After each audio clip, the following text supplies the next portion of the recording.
Hey everybody, today we're going to learn about how to pay for expenses. Um, Before we get started, you need to understand there are four ways to pay for everything. The first way is cash.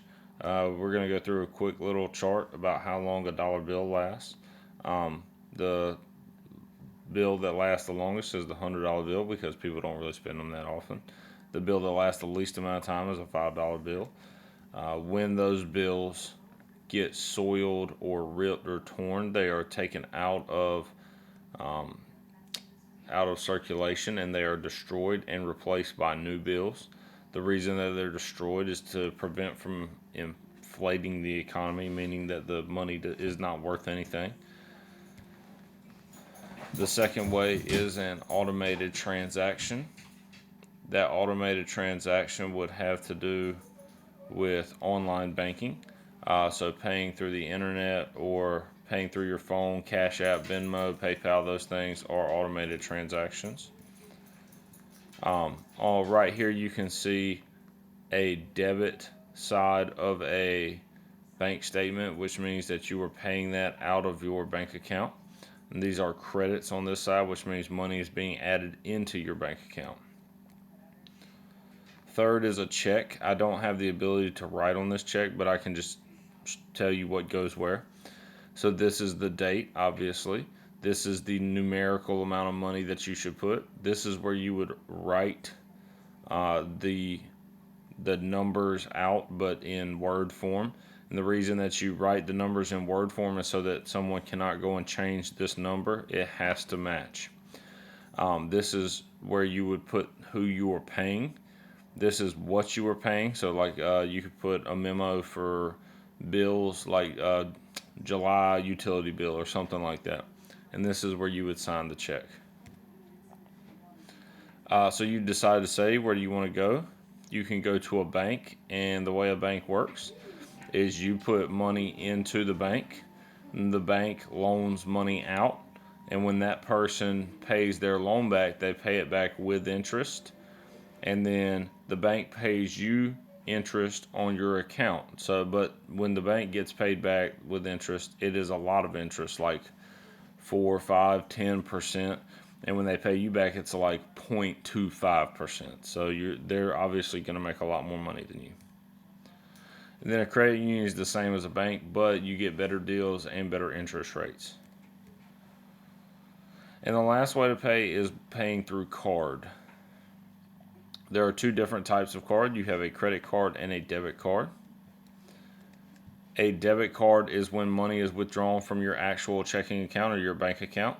A credit card is when a company loans you money and bills you later, and then when they bill you, you pay it back with interest.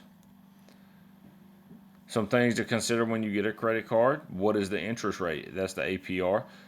You would like a lower interest rate when you're paying things back. Typically, credit cards are anywhere between 20 and 30%. So that's a pretty high interest rate, meaning that for every dollar you'll pay about 30 cent back, 20 to 30 cent back.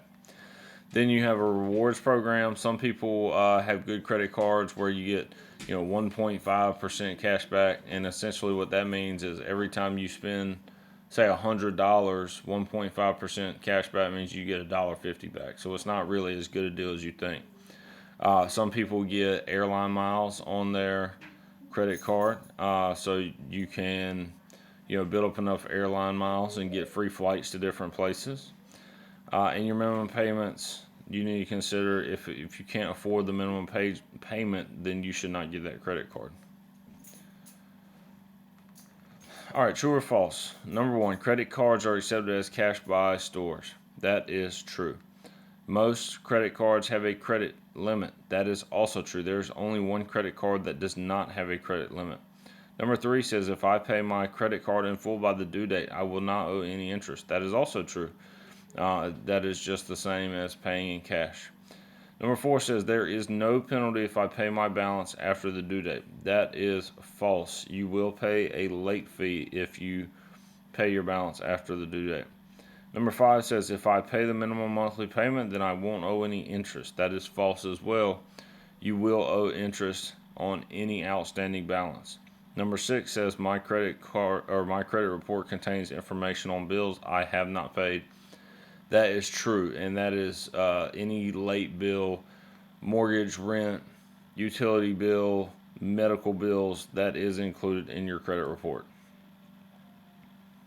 So there are 3 kinds of credit. The first type of credit is a credit to your account, which means you have deposited money into your account. A credit card is like what we just talked about, is money that is loaned to you by a credit card company. And a credit score is how worthy you are to receive a loan. So there are 2 different types of debt. There is quote unquote good debt and quote unquote bad debt. Good debt is an education or a home loan because you could potentially make money on both of those things. Hopefully you would use your education to get a good job and you could sell your home at a later time for more money. Bad debt would be a car or credit cards, gambling. Anything you can't make money on is bad debt. So if you have debt, how should you manage it? You should look to see how long you have to pay it off. What is the interest rate? That is the APR. And how much are your payments? If you can't afford it, you should not have the debt. You should find another way to pay that debt. All right, so why buy a home? Buying a home, guys, you can just typically, if you're going to stay in it more than 5 to 10 years, it's going to appreciate, meaning it's going to go up in value depending on the neighborhood. And you can sell it and make money. All right, when you bounce a check, that means you do not have enough money in your bank account, and the check bounces back to the person you paid. And typically, if you don't have enough money, you will be asked to pay the amount that you owed plus a late fee or a return check fee. So, are you credit worthy? How do you build your credit score? Your credit score is a score representing your credit worthiness based on your ability to repay a loan. It is made up of 5 different parts. The first part being your payment history. That makes up 35%. The amounts you owe. Let me talk about payment history. The biggest thing you can do to keep your credit score high is just pay your bills on time. That makes up 35%. 30% is made up by the amounts owed. So if you have a high, what they call debt to income ratio, meaning that you owe 50%, meaning that you owe a high percentage of your actual income, then your credit score will go down. But if you don't owe much money, then your credit score will go up. Also, it doesn't really factor in your mortgage. So, for instance, I think I have something like $95,000 left on my mortgage. Well, they're not factoring that in to being bad debt because it's a mortgage rather than, say, a car. Your length of credit history is 15%. That's just how long have you had a credit account. My oldest credit account is like 10 or 11 years old when I took out my first student loan. The next is new credit accounts. You want to try and keep you don't really want to open new credit accounts. And the last is types of credit used. They don't like to see credit cards or things like that, but mortgage is good, student loans is good, and it's not going to really hit your credit very hard. The average credit score in the United States is 678.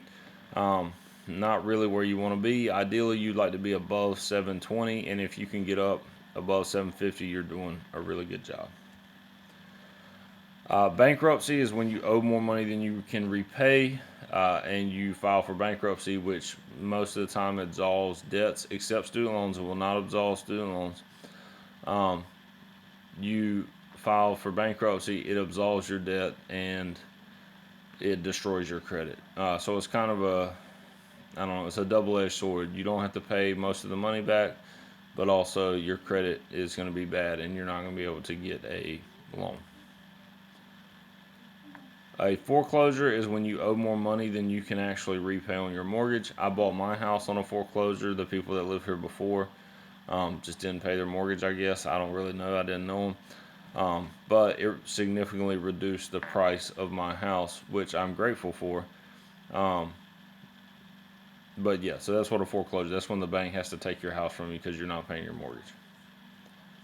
So how do you build credit? 1, open small credit accounts. 2, take out a loan. 3, pay off your debt. And 4, make payments like your rent and your utility bill.